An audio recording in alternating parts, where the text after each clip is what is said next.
ahead. So my name is Liz Emen, and I'm a licensed mental health counselor here in New York, and also a licensed professional counselor in the state of Maryland. I'm an adoption competent therapist for C.A.S.E, which is the Center for Adoption Support and Education. We are a nonprofit that provides, nationally, we're the national leader in adoption support and education for foster and adoptive families. We have 7 office locations. We just recently opened our first New York office. So I am one of the proud leaders here in New York to be serving the foster and adoptive community here. I've been working with C.A.S.E for almost 4 years. Excellent. What got you started with this? What brought you and that spark to get you to do something like this? Yeah, well, so I have a personal connection to adoption in my family. I was lucky enough to reunite with a birth family member, a sibling who had been placed for adoption. And I think that as I was going down my clinical path and I started working at an adoption placement agency years and years ago while getting my master's, I realized I really want to do this work, and there's so much need for education and support.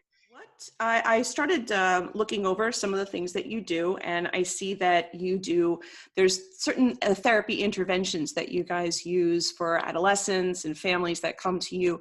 What kind of things, you don't have to tell us all your secrets and stuff, but what kind of things do you find that work with the families that you do see?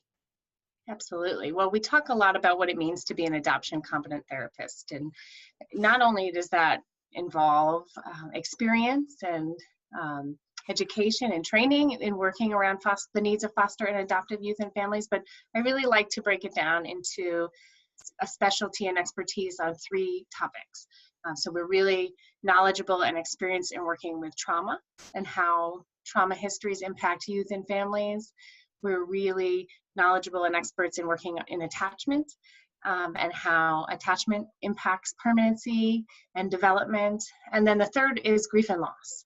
And so supporting families to address that. And then the intersection of all 3. Right. So some of the therapies that are really helpful for that are, I have a certification in trauma-focused cognitive behavioral therapy, right.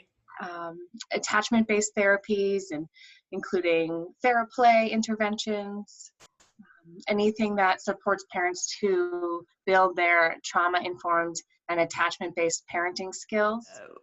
What kind of things do you see people coming to you the most for? I understand that's a loaded question because it's kind of all around, but we find locally trauma seems to be the biggest issue that most of our families seem to go through.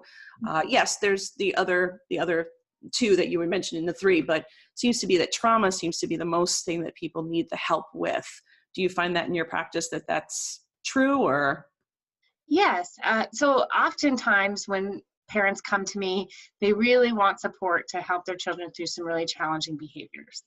So that's often where we start. And the work really begins with helping parents understand and decode what those behaviors represent. It seems a lot of times it's the schools that you have to understand that they don't realize why the kids are having certain behaviors, and someone mentioned like the teachers just beating their heads, like I just don't understand how to get through to them, but they don't understand trauma information and education. What do you feel about, I know that a lot of things are going on the internet and articles about trauma-informed schools. Do you have any opinions about, like, should we inform our schools of this? Mm-hmm. Yeah, absolutely. We have strong opinions here at C.A.S.E, not only about teachers building their trauma-informed potential and competency, but also their adoption competency.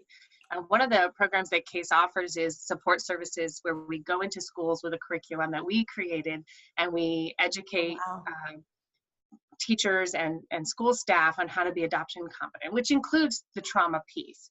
So, things that you might not even have your eye out for, but that impact adoptees in schools, such as being in health class and learning about you know, prenatal development, or having to create a family tree. Yes. You know, I find that that's a lot, that when kids get to like that second and third grade where they have to do the family tree, sometimes it becomes very complex for them. For some definitely. Yeah, or being in biology and studying genetics as a topic. And, you know, many topics that can just stir things up for kids, and it can be extremely helpful if there are supportive, knowledgeable staff to help students put words to what they're going through. Absolutely. What is trauma-focused cognitive behavioral therapy? And just a little snippet, because I thought that was very interesting. Yeah. So TFCBT is a evidence-based model that supports youth and their parents. It's family-based to process and work through and alleviate the symptoms of trauma related to one or more traumatic event or circumstance. What kind of things would you do with a family? For example, this is kind of interesting to me, so that's why I'm kind of asking you this question. What kind of things would you, is it more talking type therapy? Is it a play type therapy? Or is it all the above type therapy? It's just to get to the families, correct? In TFCBT in particular, it's a really specific model. Okay. It usually spans 12 sessions, and because it is so evidence-based, you know, it really is pretty directive and pretty structured. Okay. And it is one of the things that I do, but not the only approach that I use when working with children with a trauma history. In TFCBT specifically, it's really about educating parents and children about trauma and how it impacts them, building their ability to calm and regulate around the physical symptoms of trauma, and then building their capacity to narrate and express what they've been through, and share that with their parents, and expose themselves to that stressful experience in a way that can alleviate the symptoms. Right. Where are the offices? Is it upstate New York, or where are you guys located? And how would people, because I can always put a link up, and how would people find your? Yeah, wonderful. So our main office is located in the state of Maryland, but here in New York, we have an office in the Capital Region, specifically in Albany. But we also provide telehealth, which is secure video counseling throughout the state of New York for adolescents and adults. That's awesome. I like that. That's great information. Well, what kind of things are you going to be talking about in the workshop that you're doing at the conference this year? Yeah, I'm really happy. This will be my first time attending the conference, and I'm excited to present on the topic of honoring connections for foster youth and adopted youth. Whether youth were adopted at birth or adopted as older children, I like to use the metaphor of how to help them tell their story and create a narrative. And I'm specifically focusing on who the characters are in their narrative. Whether they are past characters, for example, for foster youth who have different important people in their life, whether it was foster parents or social workers or birth family members, or whether it was a youth adopted at birth who may not be in an open adoption and may not know birth family or have contact with them.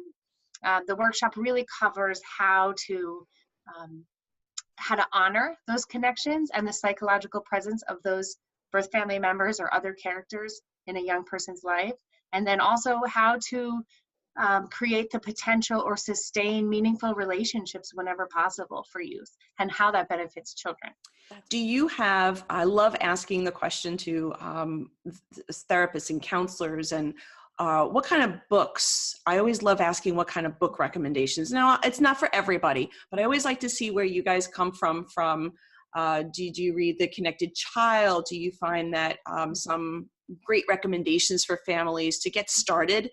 Do you happen to have any books that you like in particular?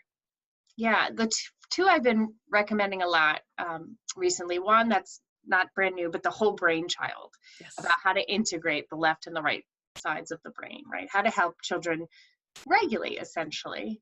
And we really use that book in tune with attachment-based parenting and how to help parents understand their role as co-regulators for children. And the other book that I really have been recommending lately is The Self-Driven Child by Stixrud. And that's a lot about helping parents support their kids to develop intrinsic motivation. Okay. Yeah, I spoke to someone yesterday, and just something as simple as I learned over the years that it was a simple thing that I used on my child with bilateral integration. Even something just to get the two brains talking with just movement actually helped him learn how to regulate himself in just a simple way. And I never even, I was actually looking at a YouTube video from Australia, where they said in schools that they use bilateral to wake up their brains before school starts.